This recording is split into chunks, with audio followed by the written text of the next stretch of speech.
Hi, my name is Ashvini Giri-Dharan. I'm a student at the Munk School, and today I'm going to be talking to Dr. Timothy Snyder about his new course. So, Dr. Snyder, tell us about your new course, Hitler and Stalin Today. The idea, above all, is to help us make sense of the present. So we're bombarded with very rapid phenomena, regime changes, ideologies, changing role of technology in politics, surprises from your southern neighbor. And as we confront all of this, I think we all may have a vague sense that some of it's happened before, or there's a way in which the past might help us, but we generally don't have time to sort that all out. So the point of this class is to make sense of the 20th century in a way that will help us in the 21st. So it's a history of the Stalinist Soviet Union. It's a history of Hitlerian Germany in the broader context of a decolonizing world. Mm-hmm. It's a history of the globe in the 20th century with particular attention to the two worst versions of what you might think of as new forms of imperial politics. And the idea is not just to have that history right, the idea is also to come to terms with some of the thinkers who emerged out of the struggle against Nazi Germany, the struggle against the Soviet Union, and the struggle against colonialism in general, with the thought that there are insights there which might help to ground us where we are now. Why do you think this material is important for today? This particular material is important because the 20th century was a time when people were contemplating what we now call globalization and thinking about different versions of globalization. The 20th century was a time when the imperial world, which had been built from Europe outside and against for the previous half millennium or so, was coming apart. It was a time when both the Germans and the Soviets had a notion of how to remake empires inside Europe, learning from and trying in certain ways to revitalize the imperial experience of the previous 500 years. And that was accompanied by ideologies which are worth knowing about. None of those ideologies are exactly like the present, but in both cases, Stalinism and Nazism, you have ideas about how people should comport themselves in public. You have ideas about a one-party state. You have ideas about the leading role of technology and how efficiency is more important than humanity. You have ideas of struggle which have echoes today. It can help us think about the people who are trying to remake the world now, what they might have in mind, what resources they themselves are using. I'm often asked, like, why are you so obsessed with the 1930s? And I think, well, it's partly because the people who are trying to remake the world are also obsessed with the 1930s.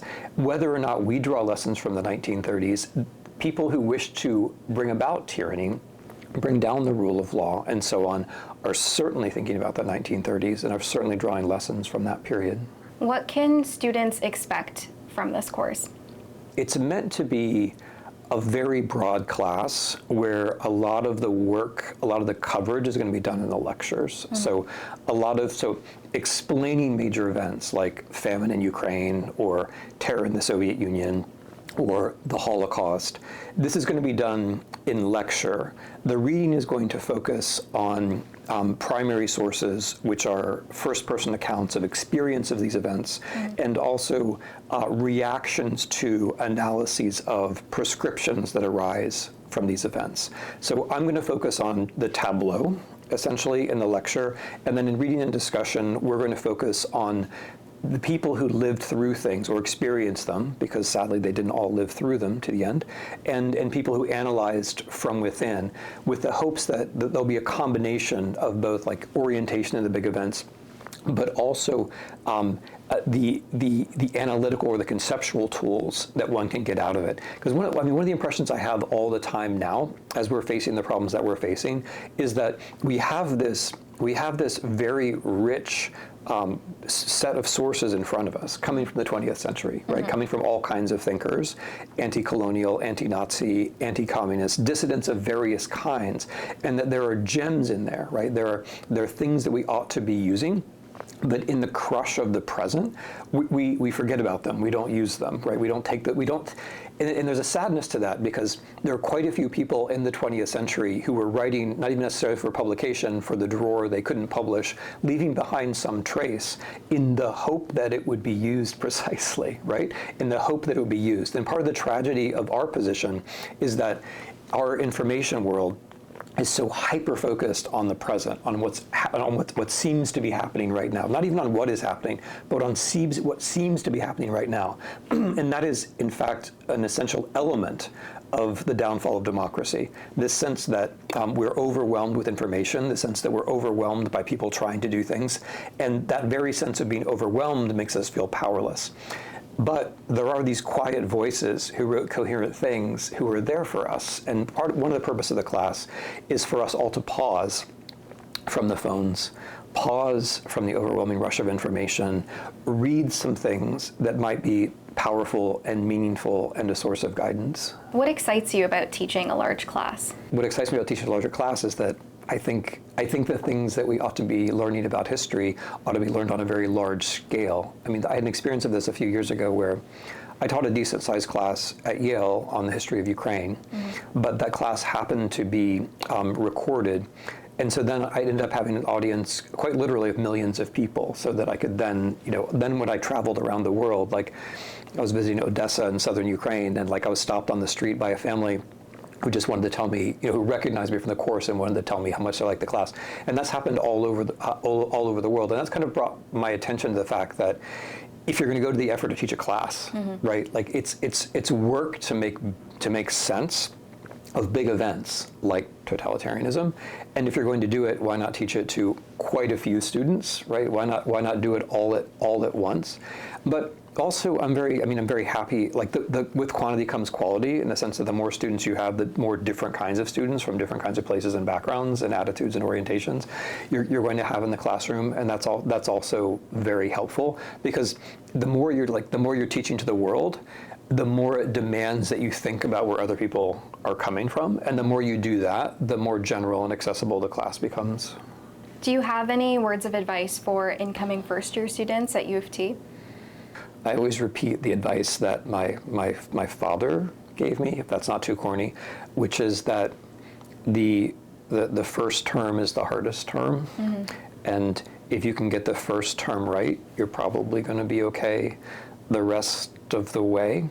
The second bit of advice, and a lot of young people already have this down, but the second bit of advice is that university requires you to organize your time in a different way than school does, just precisely because you have more freedom. And because you have more freedom, that means you have to get more organized.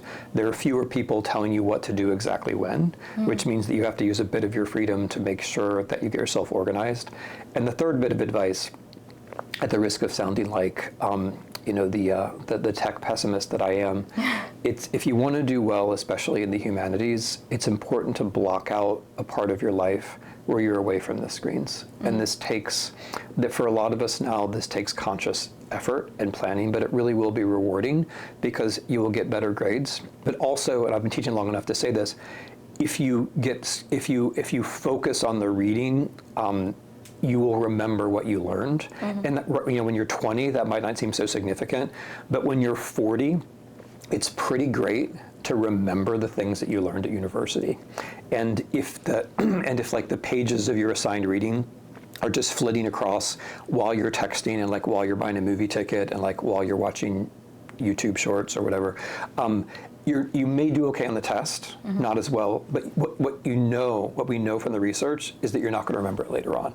And it's kind of a shame to go to university and then not remember things later on, right? So that would be my one bit of advice. Like treat it like a pleasure, treat it like a luxury. Think, okay, I'm now in a situation where people are asking me to read stuff.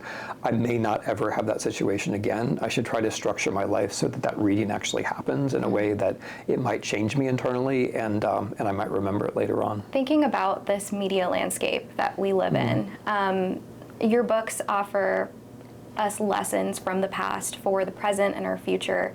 What do you think the biggest lesson that students at U of T should know when it comes to navigating our complex media landscape and current geopolitical environment? I guess the historical lesson would be that changes in technology are never neutral, right? They present themselves as being, and this often presents itself as being just about efficiency. Like we're doing, so you have the same life that you had before, but somehow it's better, faster, stronger. It's more connected, right? And that dodges the essential question of what it is that you actually wanted your life to be.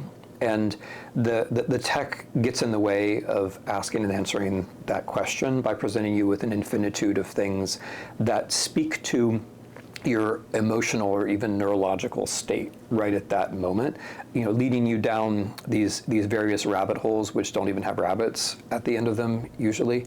So the thing to remember is that it's not neutral. It can't substitute for the things that you actually want to do with your life and what you actually care for. It consumes the time and the energy that you might spend deciding what you care for. It tends to drive people, this particular version tends to drive people towards conformism and a kind of like meta, invisible cliques, right? It drives people into circles, it drives people into silos.